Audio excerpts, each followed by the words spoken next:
Alright, welcome back. I have no worries. And this is the Shining Force 2 walkthrough. This is a continuation of all of the sniping palooza that we continued from Keto up through Zalbard. And now we're picking back up with Battle 31, which is the Pacalon fight. And we'll run through to the Prism Flowers. So, if you remember, we had just these three people in our party, and we just finished Zalbard, who was a very easy triggered battle. So if the powering cracked, we do need the powering to be fixed, because for this battle, this is how we're going to be set up. The powering is going to be on Chester, the rest of these will be on Peter. So, how's this fight going to go down? Well, this is the boss, and it's going to be another 3-round battle. So this is what's going to happen. You're going to move Peter down to this square here. See this droplet? This is an important droplet. We're going to move him here. On this turn, I would equip the shield ring. Just equip it. You don't need to boost him yet. This Dark Knight will come over and attack, and this Harpy Queen will come up and cast Freeze. Now it's important to move Peter down to this line because this triggers all the rest of the enemies. We'll kind of get into that in a moment. Bowie, we need him to be far enough away to where he doesn't die. He needs to kind of go up into this general area. Chester will now come down and use the power ring onto Peter.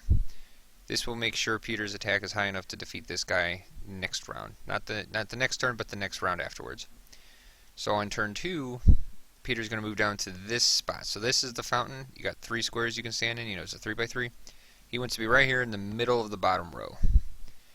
On this turn, now if this Necromancer, because once you moved here, this thing will move. If this thing goes before Peter and is moved over here, all you have to do on this turn is just equip the speed ring as opposed to using the shield ring. Okay, the reason is because Peter will get attacked by these enemies. So if this thing hasn't moved, we need to guarantee that Peter doesn't die, hence using the protect ring. If this thing's already moved, he's not going to die. I would just equip the speed ring. It'll be fine. Chester will die. It's okay, he's expendable. They're not going to get to Bowie. So like these things will move over and attack, yada yada yada. What's nice is this path, this lane actually opens up. So this is why we do it this way. Don't move him here, don't move him here, move him right here. Then from here, with the mobility ring, it's 11 spaces down to this spot. It's totally insane, but it totally works, and it's very smooth, very slick. Again, another 3-round battle. So now that Chester's dead, I would just take these 2 guys and go right into the next battle. This is battle 32. This is the Jarrow fight. This is another 3-round battle, accomplished with just these 2 guys. So all the rings can be on Peter. The Bowmaster is fairly easy, so we don't need him to be boosted. So on the first turn, Peter can move up about 10 spaces or so. I'd go ahead and have him attack over here. This just nets some extra experience. A case could be made for just moving Peter a little bit, but since these enemies will likely attack him anyway, because there's not really a spot you can move him to in here, I would just go ahead and get the experience. Now on turn 2, you're going to move Peter up 11 spaces to right up in here. What this is going to do is, if the Necromancer has moved, he'll come over. Hopefully he doesn't. But this will draw the Bowmaster over. So then on turn 3, we're just going to then come up, equip the power ring, kill the Bowmaster. And on this turn, you probably want to equip the speed ring. Now Jarrow will join at one of these points. Nothing happens. He's just going to talk and whatnot. Now we do need Jarrow for a battle later that we'll talk about. We're going to go ahead and use him as our main Pegasus Knight, but we need him specifically for the Gallon battle. We'll kind of get into that later, though. So like I said, just to kind of rehash this. 1, 2, 3. It's just another really easy snipe. All these snipes are really easy. You just kind of have to get the movements and the hero placements down. This brings us to Mound. This is another fairly easy one. It's a little bit more complicated, mostly because this line here, all of this stuff is kind of the triggered zone. Now, I do want to differentiate. These enemies will move. All the rest of this stuff kind of past this door is the trigger point. None of these things are really going to move. So this is important because this spot, so let's go ahead and make this an important little square there. Right there, that's where Peter is going to go. Unfortunately, there's no combination to get Peter up here any faster, so this is what it's going to basically look like. Peter is going to move up to right about here, about 2 spaces from this building here. This way, he'll be able to move to the Necromancer on his next turn and kill it. Because these enemies are going to move around. This thing's going to move to the right of the bush. So like on the next turn, you'll use the running ring. You're going to get up as far up as you can. Now this Necromancer is fairly easy, so you could equip really any number of these items. I'd go ahead and just equip the shield ring just to make sure Peter doesn't die, but if you're feeling like your Peter's not really strong enough, you can equip the power ring. That's fine. Kill the Necromancer. These enemies will attack him. That's no big deal. Next turn, move Peter below the door. I'd go ahead again, I'd equip the speed ring or the shield ring, just depends if your Peter's feeling weak or not. And then you can move to the Shaman. It's 9 spaces. You can take out the Shaman, who is very easy, but for good practice, it's always good to have the power ring.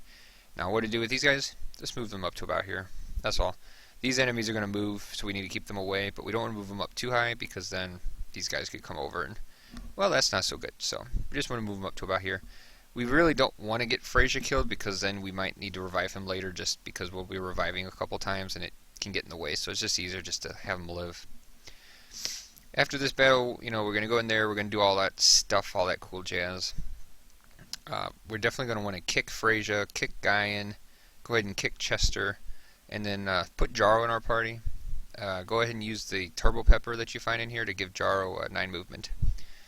So then we go to the Camilla fight. Now this battle seems really hard, but again, this is another triggered battle, so we're going to go ahead and make it really easy.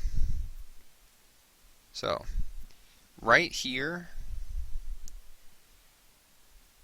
this line right here, that's kind of the trigger for the rest of the enemies. So like there's a square right here, and there's a square right here.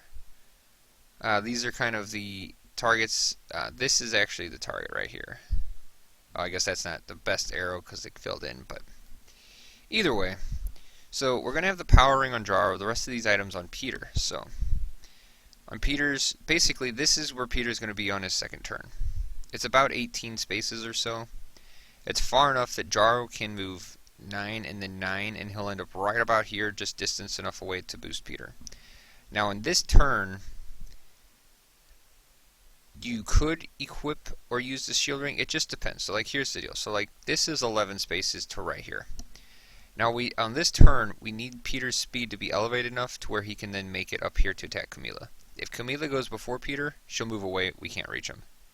Can't reach her. So we could kill the Dragonute for experience. We're not really concerned about Peter getting blocked because this Mudman can't really block Peter. This thing's not going to block him, and these guys are just going to stand there. So we're not really concerned about Peter getting blocked. This would be worth experience, but to be honest, the best thing to do is probably just use the shield ring here. This guarantees that Peter will go before Camilla, because now while boosted, so it's been waned 1 turn, but with a second and a third turn wane boost, you're just going to fly Peter up here, and he'll take down Camilla by himself. If we use the Protect Ring here, he'll go before her. He'll also have pretty good defense and whatnot, so he doesn't die to these enemies. The rest of this stuff we don't really have to worry about. I would run Jarrow away to try to avoid him dying. Bowie, you can just kind of move him over here, because this whole battle is like 1, 2, 3, 4, 5 rounds. So it's another really fast snipe. It's just really tricky, and this tail feather here is our target. From here, boost. From here, boost yourself with the shield ring, and then just come up here and fight Camilla. It's very similar to the Zalbard fight, just a little uglier, but it's the best that we can do. If you do want to take the easier route, you can just move over this way to the left an extra round, so 1, 2, 3, and then move up and engage Camilla. It takes about 7 or 8 rounds, so it's a little bit longer, but it is also safe and just as effective. So this next battle, this one is exceedingly fast. Basically, we're going to have the same setup, powering on Jarrow, the rest on Peter. So like this is turn 1, this is turn 2. On turn 2, I like to boost Peter here, because he's strong enough to kill this Bow Rider. Now, the thing is you can see, this is really clumped up. So this Bow Rider is the boss. We need to get Peter in there. These enemies are kind of weird. Like, some of these enemies will move. The rest, not so much. And the thing is, there's not really anything I can say that would help. Generally, from here, I move Peter to right about this spot here, and just equip the speed ring. So hopefully he goes before like the Chaos Wizard or the Mist Demon might move and block. But sometimes the enemies will just block, so it's kind of just a tricky battle. It's a fairly reset heavy one because if you get blocked you just have to egress and try again. But generally this is basically how you do it. You move 1, you move 2, you move 3, and then you kill him on turn 4. Now you could move Peter over here and attack for some experience. There's nothing wrong with that.